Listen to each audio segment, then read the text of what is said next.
Hey guys, what's going on? It's Dave. Welcome back to Game Piece. Today in this video I wanted to bring you my opinion on the Samsung Galaxy Nexus. It's more of an opinion video than an actual review, because I don't really review phones or have much experience with other phones to give this a solid review, but I'm going to give you my opinion on this phone. I've been dealing, like I said, I've had it for about 2 weeks now. Been toying around with it. I'm going to go over some of the pros and the cons, and I guess I'll start with pros first. The first thing, and I guess my favorite thing, is the screen. It's a 4.65 inch screen, and the brightness and the color and everything in it is just absolutely gorgeous. Can't say one bad thing about the screen. Even though it is pentile, you can't notice it. It's perfect, absolutely perfect. If anything, I wish it was just a little bit bigger like the Galaxy Note, but it's not. Another actual pro for me is the camera on the back. It's a 5 megapixel camera, which is a little low actually. In regards of megapixels, it's actually kind of low, but the actual camera itself is quite nice. It takes pretty good pictures. Let's see. You can see how I can get right up close to stuff. And that's it. It's a picture. If I want to take several pictures at once, so you can see the speed is actually pretty awesome. The quality is actually really good. I had the Droid Incredible before this with an 8 megapixel camera, and I think I get way better shots out of this than my Droid Incredible. Also, one of the things on here, you can edit the videos right on the fly. You can edit them. And they actually have pretty decent editing stuff from different. You can mess with some shadows if you want. You can, basically what I like to do is just use the crop feature. If you wanted to use that, you can do so like that.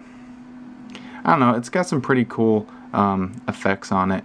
And the quality is actually really good for a 5 megapixel camera. The lens is actually really good.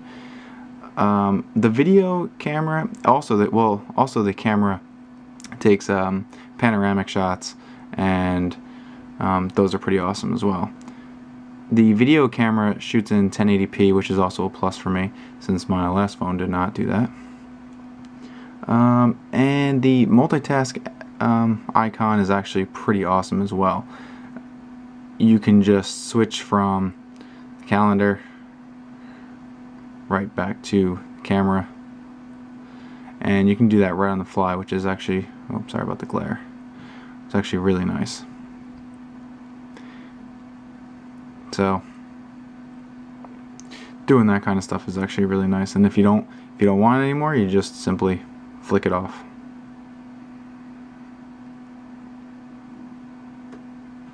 There you go.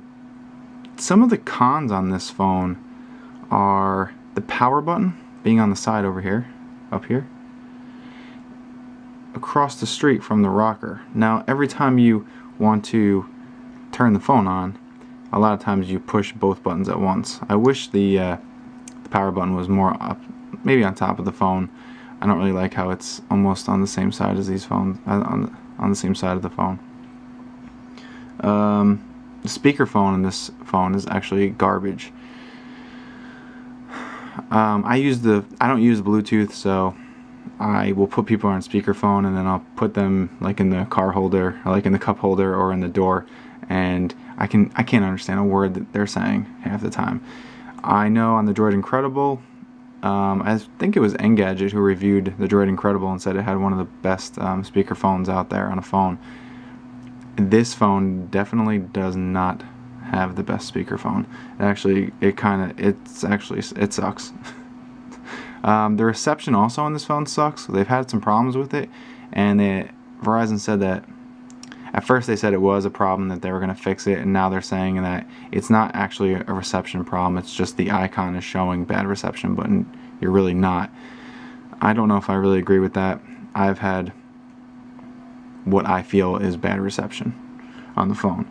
Also, the back is kind of slippery, so it kind of slides off your hand if you don't have a case with this thing.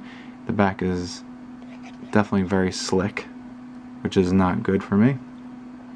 The phone does not have an SD card, which is not such a big deal for me, but for some people that is like a complete deal breaker. Not so much for me, but it can be. I do like ice cream sandwich. Don't get me wrong with my next comment. I kind of miss HTC Sense.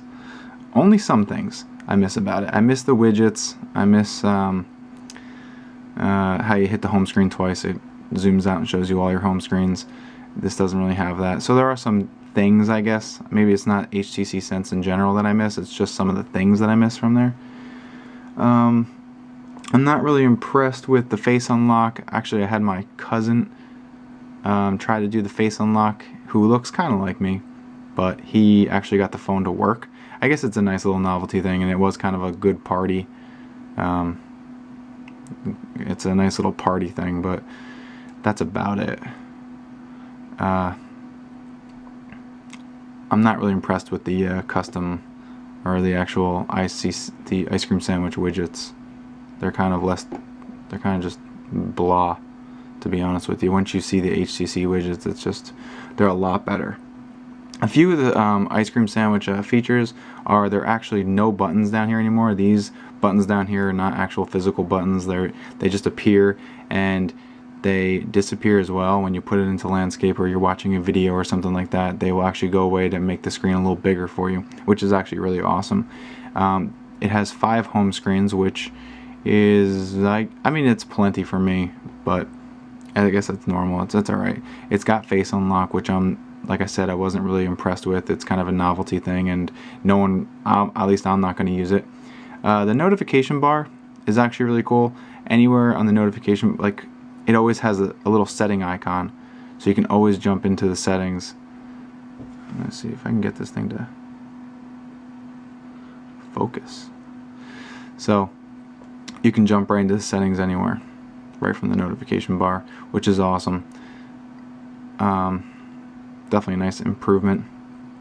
It's got the dock and the Google search.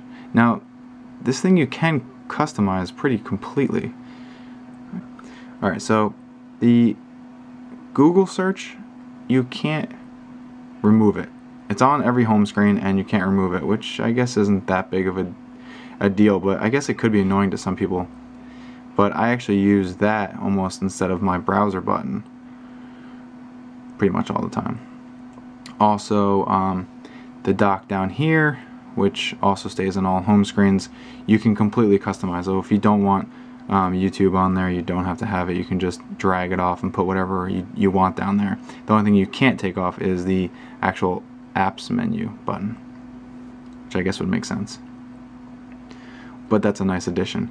Also, with the addition of ice cream sandwich comes folders, which is actually pretty cool. You can just take an icon and click and drag on it, and it makes a little folder, which you can rename or something.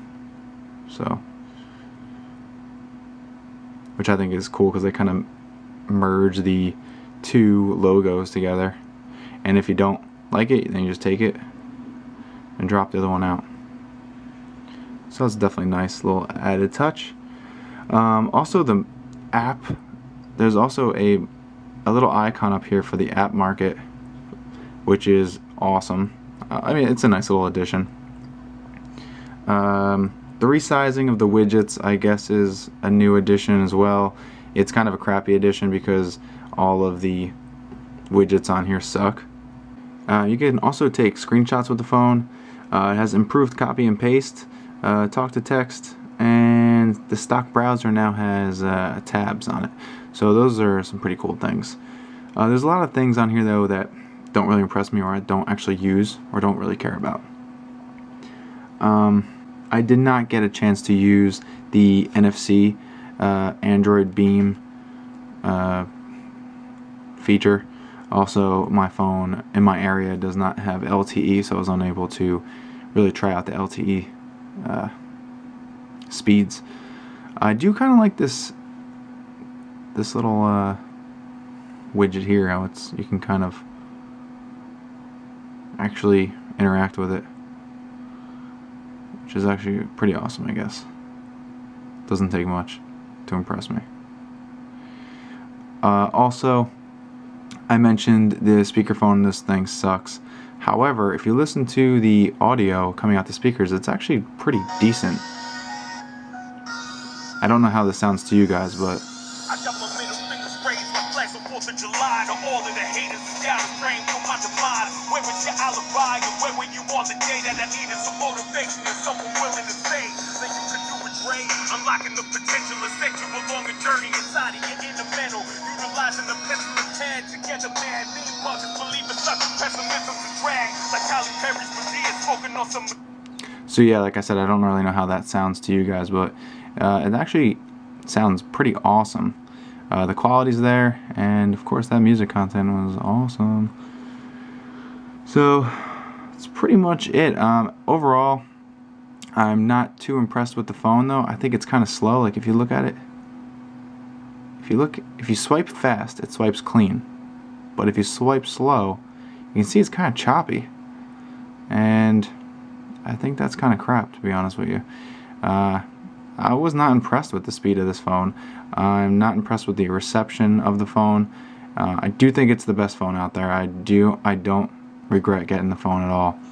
But I kind of just was hoping for a little bit better, to be honest with you. But that's about it. Alright, hope you guys enjoyed the video. Remember to subscribe, check out my other videos, and take care.